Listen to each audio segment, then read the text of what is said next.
We will actually discuss today that what are the various fields where CFD is being used. Okay. So far we have studied broadly two things. One was that what is the CFD consist of, and I told you that CFD consists of what? Fluid dynamics, then mathematics and computer science. The second topic was that we discuss about different ways of solving a problem of fluid dynamics, and there were three approaches. The oldest one is analytical, and probably computational fluid dynamics is also of the same time, but the experimental would be still after that. So these three approaches were there. Okay, now we discussed that what are the basically merits and demerits of each method. Okay, and we concluded that all of them are relevant. It's not that one is sufficient for us. We have to take care of all the other also. Now we are discussing that where all CFD is being used, right? And what is the future of CFD to an extent. Okay. So we said that there are two major disciplines in CFD. One is fluid mechanics and the second is heat transfer. Okay. Heat transfer is also part of it, and fluid mechanics we talk about flow, and there is a heat flow all within the fluid also. That also comes into picture, and the various fields where we can use it: the aeroplanes, okay, motor vehicles. This will be the part of aeroplanes, will be part of the aerospace engineering.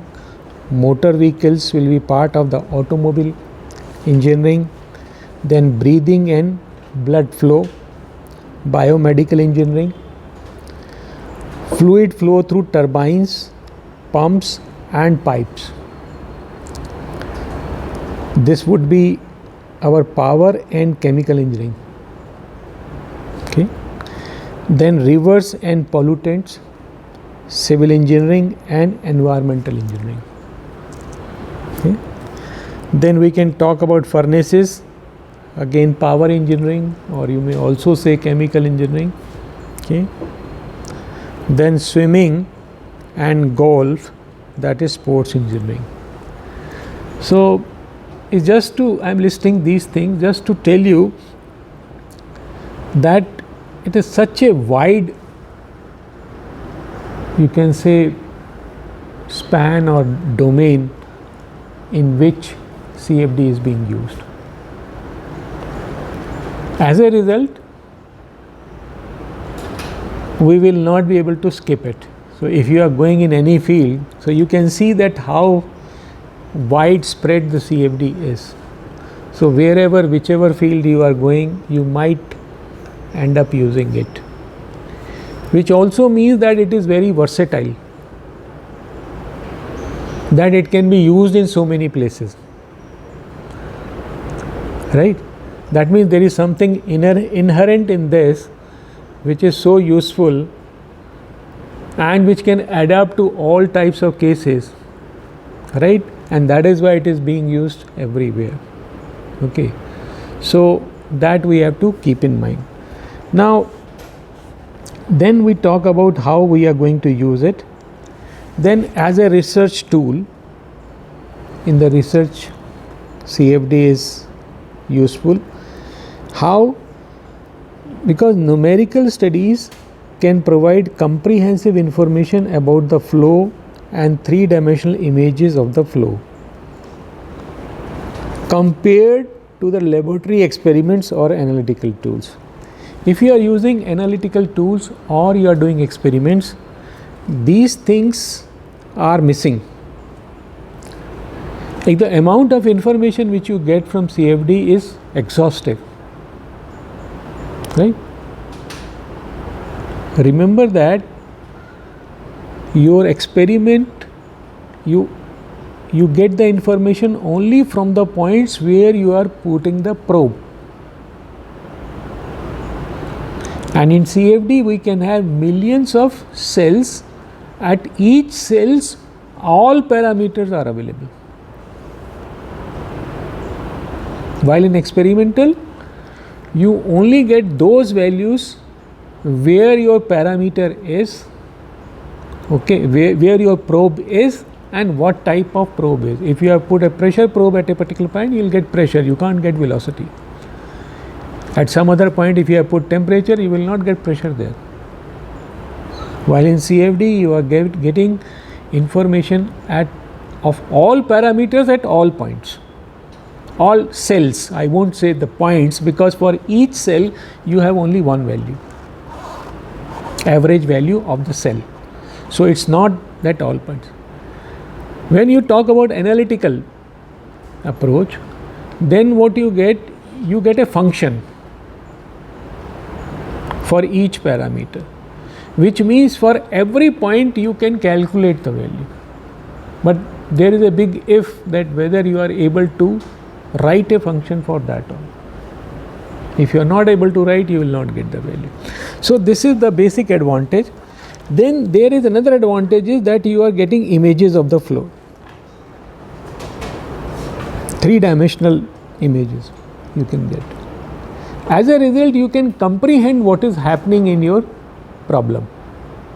It is easy, because if I give you data, only give you numbers, right? I give you table. Experiment will give you data, it will come in the form of table. Then you will have to plot charts, or you will have to plot curves, but that too will be very limited. So you will not be able to get the complete scenario that what is happening in the flow. But when you talk about CFD, you get three-dimensional patterns and contours and distribution at all points. So there is so much of information, and it comes automatically, because there is a integration within the, so there is a solver and there is a software part, there is a which plots the graph. So both are part of that. So automatically whatever the information is generated, that is plotted in the contours, drawings. So that problem is also saved. So it becomes quick, exhaustive details of the, okay. Then as an education tool, for education also CFD is very good, in the sense that you can talk about fluid mechanics and thermal science through visualization of complex fluids. When you are talking in the class at different level, you can show the pictures of the flow, right? Temperature pattern, you can temperature contours, pressure contours, velocity flows, all that you can get, energy, turbulence, all that can be plotted, right? And it is easy to comprehend that, easy to convey that what is happening, okay. Now then, as a design tool, now companies are increasingly using CFD. That means there is over a period of time CFD is being used a lot. One thing I would like to say, if any one of you picks up CFD, he will never have a problem of job. That is for sure, and a good job. Of course, it requires your engineering in-depth knowledge of engineering and computers, all that will be required, but there is no end to it. No end to it. Okay. So what you can do is you can use CFD for optimization of product development processes and process. So how do you do it? Because you can design beforehand, because everything you are doing on computer you can so you can make your process better. I mean, that means when you are going for product development, you don't have to make hit and trials, because each component, its dimensions, its design, you can beforehand test on CFD, and invariably it will come out to be okay, because although there are limitations in CFD, but still it is very, very accurate. Okay. And then what you can do, you can predict the performance of new designs before they are manufactured or implemented.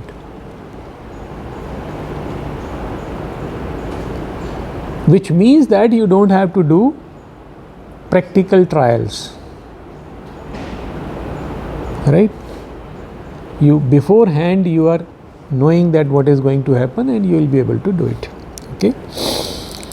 Now we talk about aerospace industries. What is the use, where we are using it, how we use in the aerospace industry. In the aerospace industry, you can calculate lifting force, lift and drag on the aircraft wings. You know that aircraft move because of, or they lift up because of a lift force is there, and it is the drag which is compensated by the engines. Okay. So all that you can do it on CFD. Okay. So different types of wings design, and you might have found that when you talk about civil planes, the wings are almost fixed. There is not much variation in that. But when you come for the military purposes, there are many different types of planes. They have many different applications, different speeds, different altitudes, right? And their designing that becomes easy. Okay. Now with continuous development in CFD is now being applied to many more difficult operational problems that were too unwieldy to analyze or solve with the computational tools in the past. For example, CFD can help in the study of path lines around a fighter jet. What are path lines in a flow? You know the path lines? So how the flow is moving, how the particle is moving around.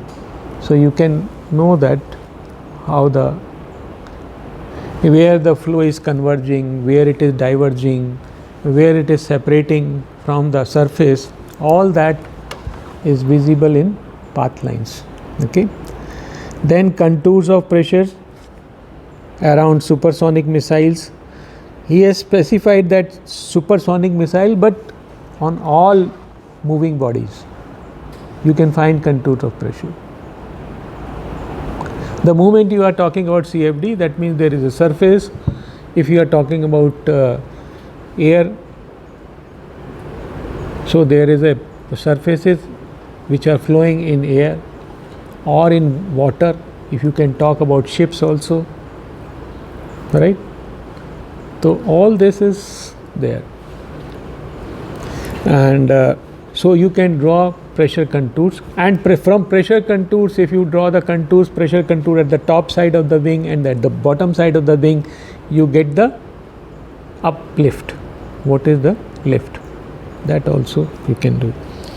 For example, it's like this. Suppose you have a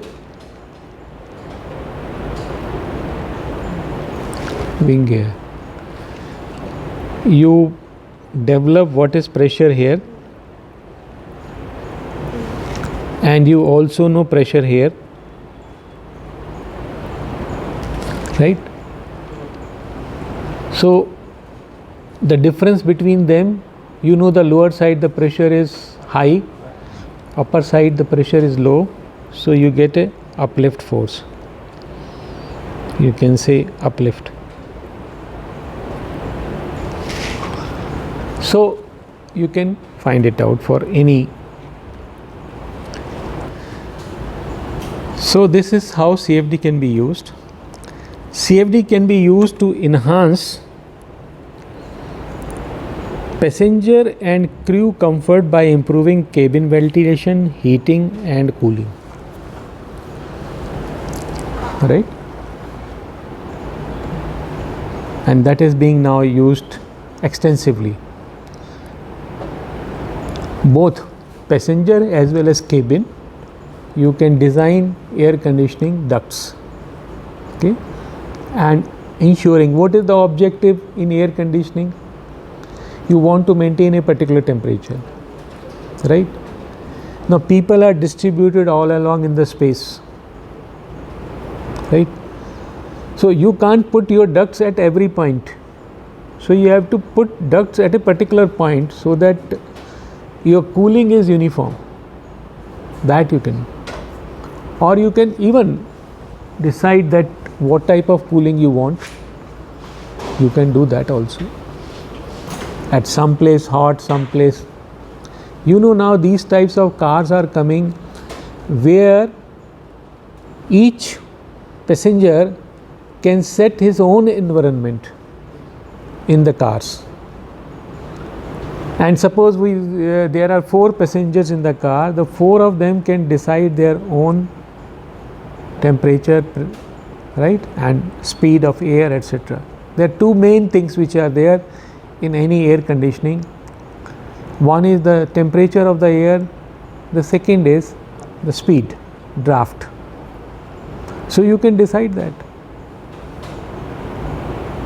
And how is that possible? That is possible by CFD. Right? It automatically, you design the system that okay, you can control it and it will do this. So these things are coming. Similarly, I was seeing a video few days back. There is a girl, Indian girl, who went to US, did her PhD from MIT, and she has developed a boat which travels above the water, and below the water are the wings. So it's like a 2-stage boat, and the wings are inside the water. There they are getting the thrust. So what she would have done there, with the speed, you are getting, again you have the wings there, aerofoils, and with the water flowing over it, she would have created the upward thrust, and the boat is outside water. And what she claims is that, I don't know the actual but that it's very fuel economy is very high, the speed is very high. It's entirely a new concept. But how it would have been possible? By CFD. The idea must have come to her mind that why not put wings or blades below the water and keep the, because if your vessel is outside, you are not having the water drag, you are having the air drag on the vessel. So what you have done, you did.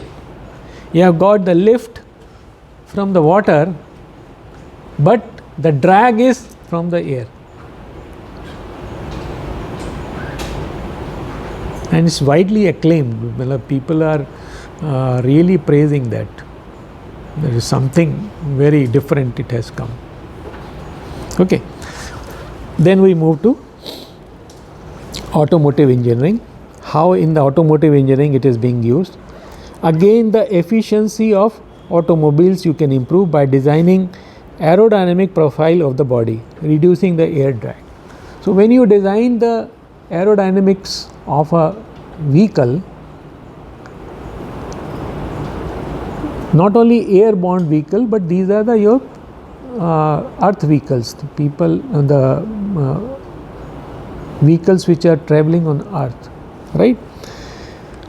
By changing the shape, you can reduce the drag, and if you reduce the drag, what happens? You improve the efficiency. Okay. Then another thing, the stability of the vehicle.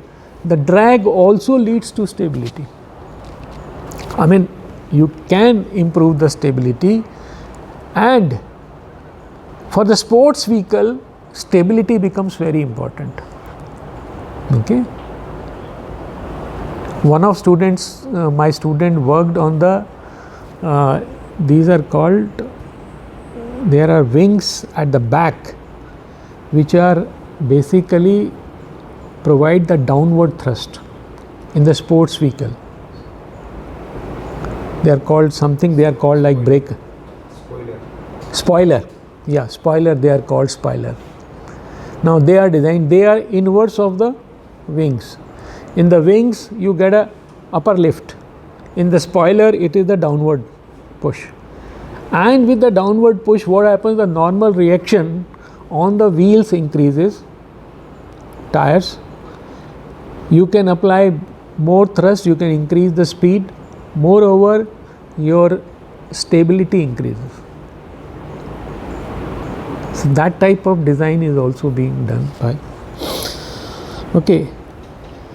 CFD help decrease the emission by increasing fuel economy. That is part of it, that whatever fuel economy you do, fuel economy you do, that will lead to decrease in emissions, and by improving the aerodynamic design leading to reduction in drag. So whatever you are doing, if whether by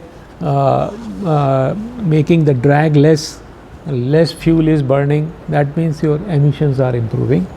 But then there is another thing happens, that inside into the flow inside the engine cylinders.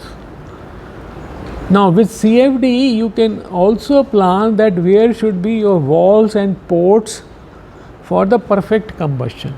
Now if your combustion is good, complete combustion, your efficiency will be high. So in a cylinder, automobile cylinder, what is your objective? Your objective is that whole of the fuel should be burnt, complete combustion, and nothing is left behind, so that when the fresh charge comes, you have minimum leftover inside. What does that mean? A good mixing, good combustion, and a good exhaust. What does that determine on? How much is the turbulence inside? Where are the valves? Where is the inlet? Where is the exit? Where is the spark plug? And you can do it. You can improve the efficiency of combustion, and again leading to fuel economy and emission control. Okay. So it's something like investigating different valves and ports design. You can design different types of valves and ports. Not only that, you can see where are the hot spots, which is the most hot place in the system. What is the temperature there? You can design material accordingly, or you can help reduce that point. If you are finding that in certain design a particular point is becoming very hot, and obviously to compensate for that you'll have to put a better material, and then when you put a material, then it will be for the whole, so your cost will increase. So better is that if you can handle that particular point, overall high temperatures reduce, your things improve. Okay, this is what you can do. Then we talk about biomedical science, and you can find out what is the blood flow through abnormal artery. You can simulate that what will happen.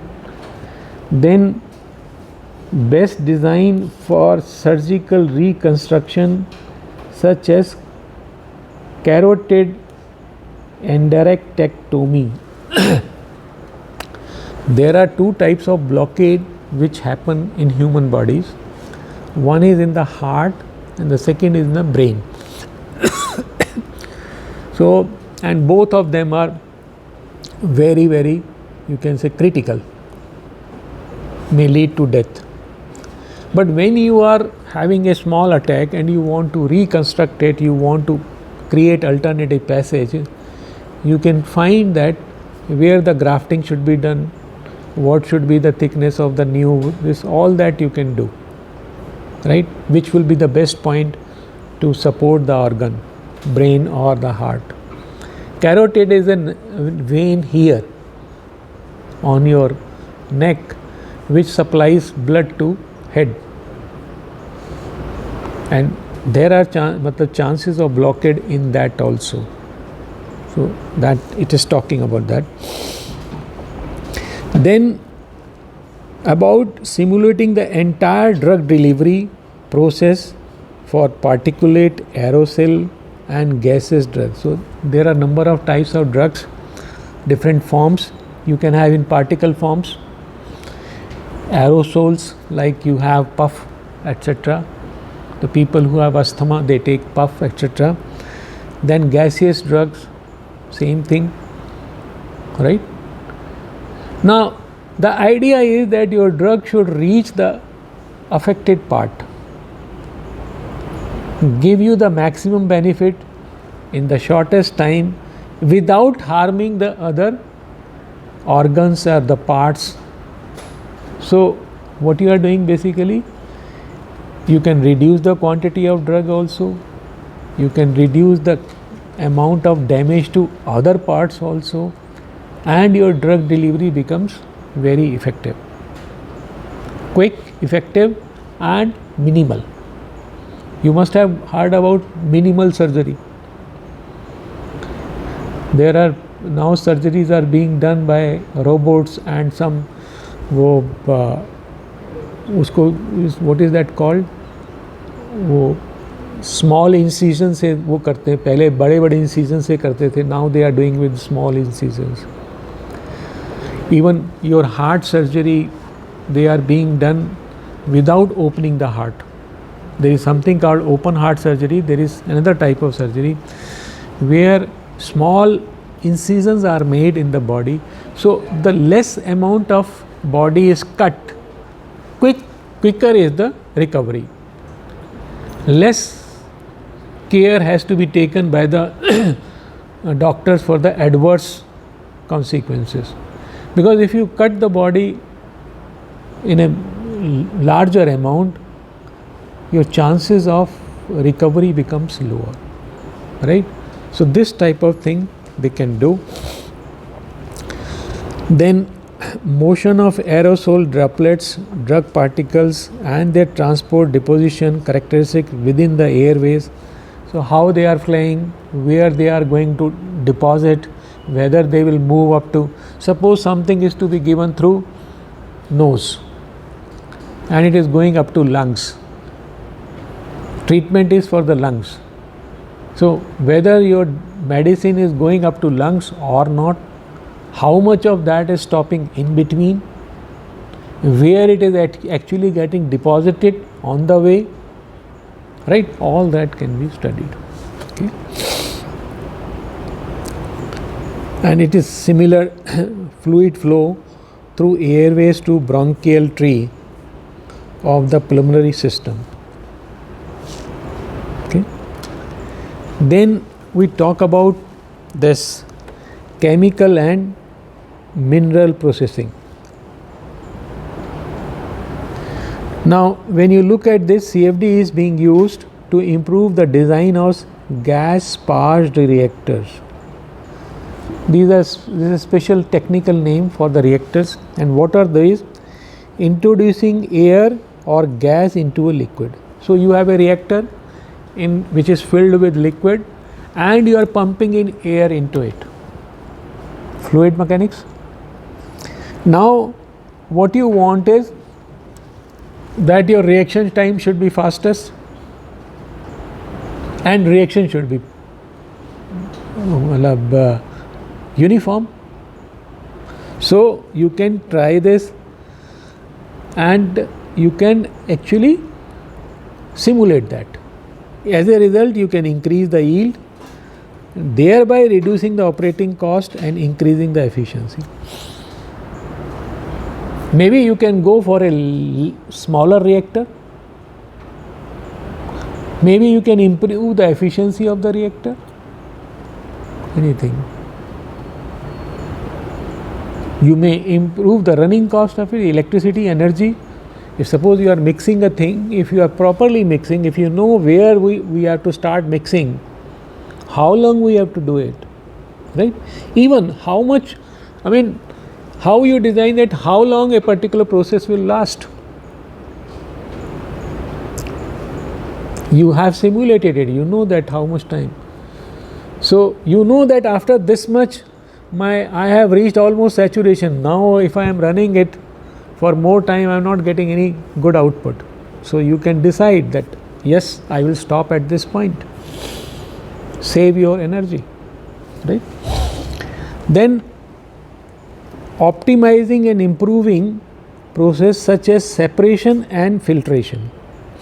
Now in chemical and mineral industries, you have to separate the minerals or chemicals, right? And you can improve the efficiencies of this system, that how the separation takes place, the filtration takes place. Improve the filtration. You save the time, you save the cost. See? Improve the separation, again you save the time, you save the cost. Right? You save the size, reduce the size, that's all you can. Then there is something called gas cyclones. Is commonly used apparatus that utilize gravity and centrifugal force to separate solid particles from gas streams. You would have heard about cyclones being used in nuclear power plants, where the nuclear fuel is manufactured.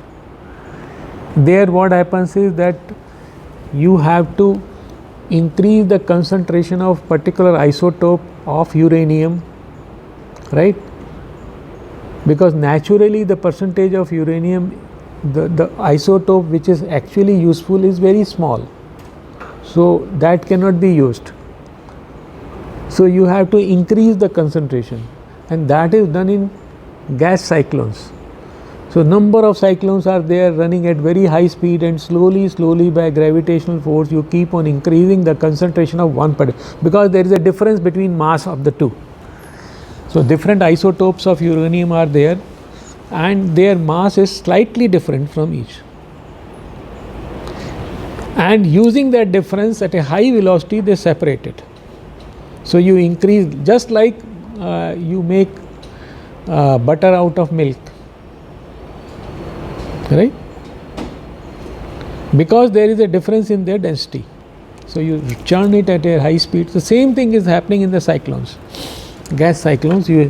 So separation process in minerals processing, whatever processes are there, you can, maybe liquid, maybe gas, right? If I am not wrong, for uranium they convert first into gas, uranium hexafluoride gas, and when they make this gas, then it contains both the isotopes. Now they churn it at a very high speed. So at one end you get a gas with a higher concentration of a particular isotope, and on the other side you get a concentration higher of another. So what was uniform, that becomes separated, and you remove from there, then you get more the type of uranium which you want, that can be extracted. And CFD simulation through application of advanced turbulence models are performed to predict the fluid flows for a cyclone geometry. You can apply different turbulence models and see what is happening there. When you talk about civil and environmental engineering, what you find is dispersal of pollutants plumes from a chimney. If there is a chimney, you know that the pollution or the exhaust is going to go out. Now, where will that actually polluted air land? That you can see in this. What is the direction of the wind, what is the height of the chimney, what is with what flow rate it is coming out, and you can decide that how this all will flow. And accordingly, you can design your power plant or chimney at a point where you can save the population from it. Suppose there is already a city, a town is there, settlement is there, or even if you are making a new, it's a greenfield project, you are making a new settlement there, which side should be the settlement? Where there are the least chances of the pollution coming, right? All that you can do. Then in big water treatment plants, you can use CFD to analyze all aspects of design before construction is commenced. So beforehand you know that whether your plant will be suitable, the sizing of this, you can do that, right? As a result, the problem of oversizing, there is a oversizing here. If you know that how the system is performing, you don't have to go for oversize and you save the cost. Okay.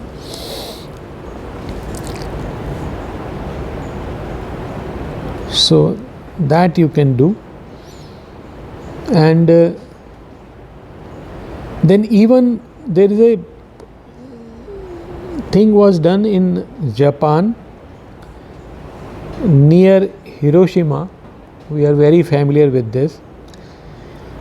There was this gate, Itsukushima Torii Gate, a large 70-meter high wooden structure, okay, located in the sea.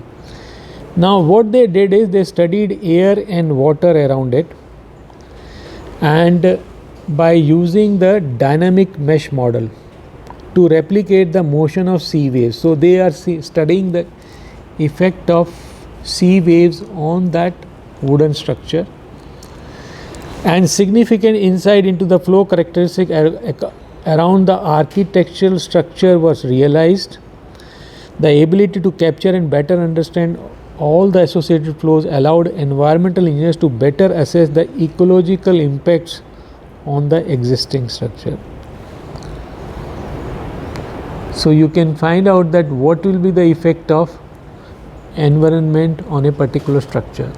The same thing can be done about temples or Taj Mahal, etc. All these buildings, how the environment will affect them, any building, right? And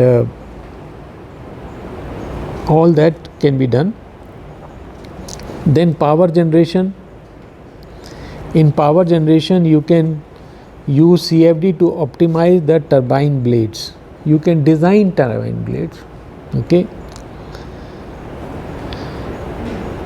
Generating constant power under varying condition. Now the thing is that when you are using wind energy, there is a problem. The problem is that sometimes wind is flowing and sometimes it is not flowing. Accordingly, your power production will be up and down. You can design your wings such a way that you are getting almost same power in all the conditions. So somebody must have done that, and that is why it is listed here. Okay.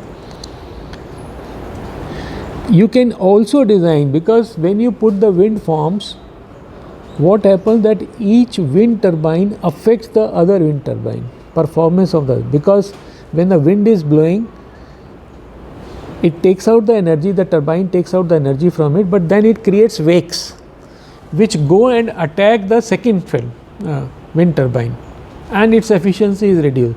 So what you do is, in a topography, in a region, if you know the topography, if you know the wind direction, and you know, so you can plant your wind turbine farm in such a way that you get the maximum output. So no wind turbine is interfering with the other one, or minimum interference. You can improve the efficiency of the farm. Okay? So accurately model wind farm layout, positioning of turbines throughout an area to achieve efficient wind capture and to minimize wake interaction. So you want that it should capture the maximum amount of wind and minimum amount of wake formation, or at least wake formation by one wind turbine is not affecting the other one. Okay. When you talk about boiler operation, reduction of fuel consumption and pollutants through optimization. You can improve the efficiency, you can reduce the emission by improving the efficiency of boiler. And boiler is what? Heat transfer and fluid. There is a furnace associated. So there. Then sports. In sports, what is done that to design, what would be the optimum stroke to achieve peak propulsive performance of the swimmer. So they design. So all these Olympic competition, there is a CFD team behind it. They train the people, the athletes, that how should they move so that they can improve their speed. Even in cricket, how should you throw the ball that you get the maximum spin, right, or maximum speed. Same thing with the cyclist, same thing with the swimmer. All these things are things. So there is they are giving an instance. USA Swimming, the national governing body for competitive swimming in the United States, commissioned CFD investigations to evaluate the flow around the hand and forearm of a swimmer during the propulsion phase of the freestyle and butterfly strokes. This is what they are doing, and that is how they get gold medals. Not even a fraction of second they want to lose. That is the highly competitive area it is. Then cycling presents another sports arena where CFD is being used. Now it's giving an example of a British cyclist team. This was during the Olympic Games. There was a British cyclist team. They won total of 4 medals, 2 golds, 1 silver and 1 bronze. One team. And what they did, their winning edge was solely attributed to optimization performed on the bike through SE at CSES, a CFD software. They use a CFD software through redesigning of forks and handlebar. Cycle के जो focus हैं और handle bars हैं जहाँ पे drag आता है, they redesign that. And not only that, redesign of helmets.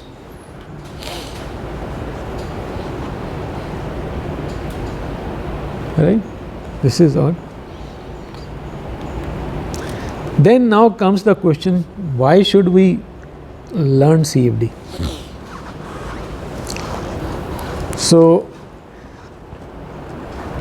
now even when you have well developed methodologies within the computational codes, CFD is certainly more than just being proficient in operating this software. Learning CFD helps one use CFD softwares more judiciously. What it means to say that it is a different thing than learning how to use a software and how to use it efficiently, right? Because software is not able to take all the decisions. You have to, there is a intelligent input into it. Software does the calculation. You tell that how you have to, because it's not simply like that you have put an input and it will keep on going. No. When you run a software, CFD software, at many points it asks your input. There are many stages where it what I do, how I. Now, when you have to give the input, you should know what the problem is, what will be the effect of this. Simple thing is, how many cells should be there? Your domain is there, you want to divide the domain into cells. How many number of cells should be there? Who will tell you? You will tell the computer software that what type of cells will be there, whether it will be hexahedral, whether it will tetrahedral, what type of cell will be there, that you have to decide. And unless until you know the difference between them, how will you do? Then how to reduce the computational time, how to reduce the errors, all that thing comes into play. Then when it comes a question of turbulence, you have to know that what type of turbulence model will be applicable here. Which type of scheme, like Taylor series भी आपने लगाना है, तो उसमें भी there are number of schemes are there. आपका truncation error कितना होगा, ठीक है? आप solver क्या होगा, आप किससे solve करेंगे? All that thing has to be decided. So you, unless until you know the impact of all of them, you will not be able to use it efficiently. Okay, so that is why you have to learn CFD. I mean, thinking that I know the software and I will be able to do it, no, that is not. That is why it becomes important. Okay. Then we have this. What is the future of computational today? Is it a future science or it has outlived its relevance? बहुत सारी चीज़ें हैं ना. आपका steam engine आया था कभी. Now there is no point learning steam engine, studying that. You just know that how it works, that's all. Then came there's so many automobiles, so many things have come. Diesel engine, auto engine, then dual, that multi-point fuel injection, turbocharging, so many things have come, right? It's a very big industry. And now what is happening? Electric cars. All that is gone. Hybrid cars. Totally a different scenario has come. So now talking of steam engine is irrelevant. In few years, talking about diesel engine and petrol engine will also be irrelevant. People will be talking about hybrid or electric. These are the two things they will be talking about. Okay. Hybrid is actually a combination of petrol engine as well as electrical engine motors, but it has really a very good performance. It almost gives double the efficiency of diesel engine, petrol engine. So it has made it has made petrol engine more relevant now because it has improved the efficiency like that. But anyway, sometime if the power comes cheaper or the new types of batteries comes, maybe even that will go away. You don't know. CFD is a tool of future. Okay. So in the past, user would probably learn CFD by investing a substantial amount of time writing their own computer programs. Earlier, people used to write their own computer programs. And you can imagine that you are talking about, they used to write the program. When I was doing a PhD, I was using a software, existing software, Fluent. One of my friend was writing a code to study the movement of butterfly. Okay, so that is what was happening. Okay, but now, however, multi-purpose CFD programs have come.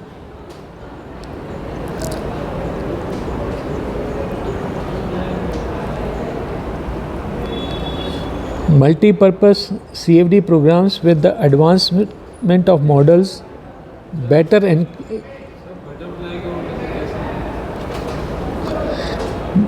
encapsulate physics of the flow are gradually available in the market. So better and better programs are coming. So your intervention is less and less, right? Many tools are already coming. Now, two equation turbulence models are still very prevalent on the account of turbulence fluid flow. Two equation models. The turbulence models have one equation model, two equation model, and then there are even more. The number of models of turbulence are there. And each model has its own benefit and weaknesses, etc. None of them is like a model which is good for all cases, right? So most prevalent of them is two equation model. But what is happening is that with these are approximation. All turbulence models are approximations. I told you before also. But now the CFD is entering into a higher stage.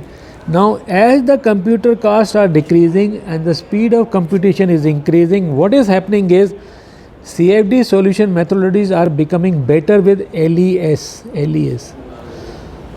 This is a new technique which is coming. This is called large eddy simulation. Now, what does that mean is, what are eddies? Eddies are actually, if you have a flow like this, I'll take another 5 minutes. So, let us say this is the domain. I divide it into 4 parts. Okay, eddy is the rotational flow. Okay, so there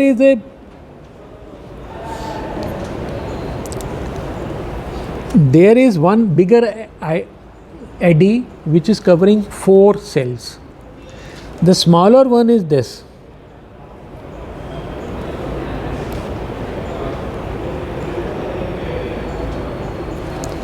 So now what is happening, that if my cell size is this one,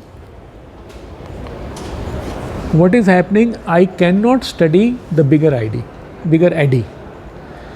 because it is moving but the average velocity is 0. So what I will get is the velocity 0. My results would be velocity 0, but actually there is a movement. So I will not be able to replicate it properly. But when I divide in 4 parts, what happens? This large eddy is broken into 4 different motions which are now captured. Now if you take this,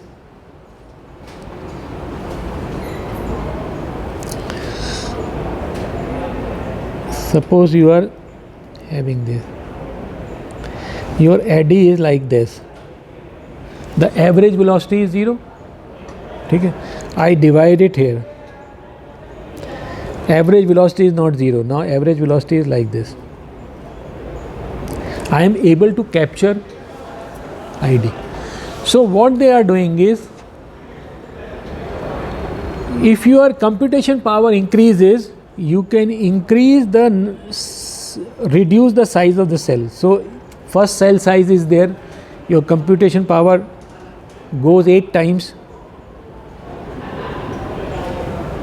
you divide it like this, 2, 2, 2. I am saying 8 times means length 2 times, breadth 2 times, height 2 times, depth.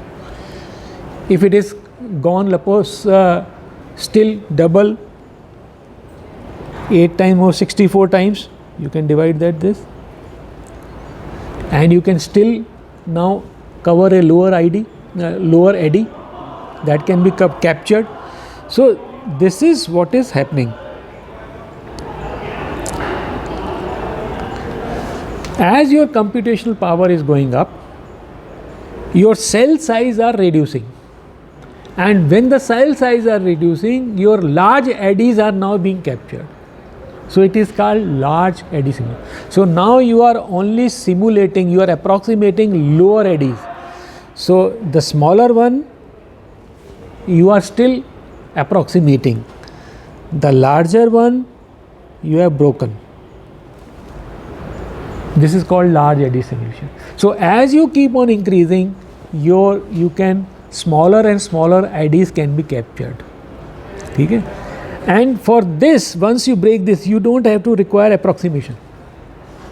This is the right, because now it is no longer zero flow. It will be captured in your velocity. You will get 4 velocities and it will be captured. Okay. Then further advance is direct numerical simulation, and this goes very high, deep, which means there is no need of turbulent models. That means it is able to capture the smallest eddy, and it is where we expect that our programs would become perfect. They will not, no approximation is required.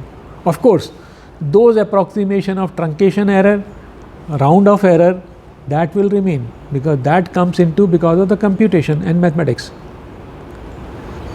Right? This approximation of the size of the cell, that you can reduce and reduce and reduce. So in direct numerical simulation, you don't require these turbulent models. You become more and more accurate, and things are going towards that. And these are not something hypothetical. LES exists, DNS exists. Only thing is they cannot handle big problems.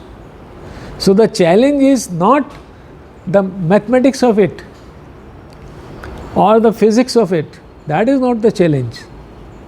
As for CFD, fluid mechanics, science was never a challenge. Challenge was computational power. Here also the challenge is computational power, not the mathematics or the physics of it. Okay.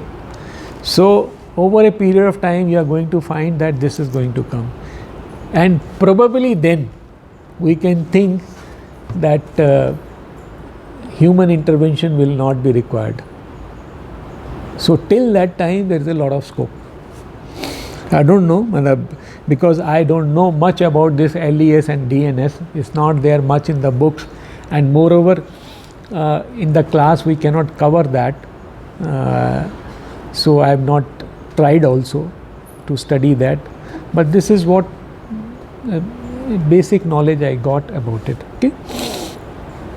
So LES is gradually replacing traditional 2 equation models in academics research. So far it is limited to academic research, and demand for LES modeling is steadily growing up.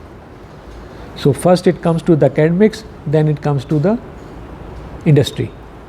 And the same thing, perhaps one can ponder towards the day when the turbulence flow problems can be solved directly without the help of approximate models.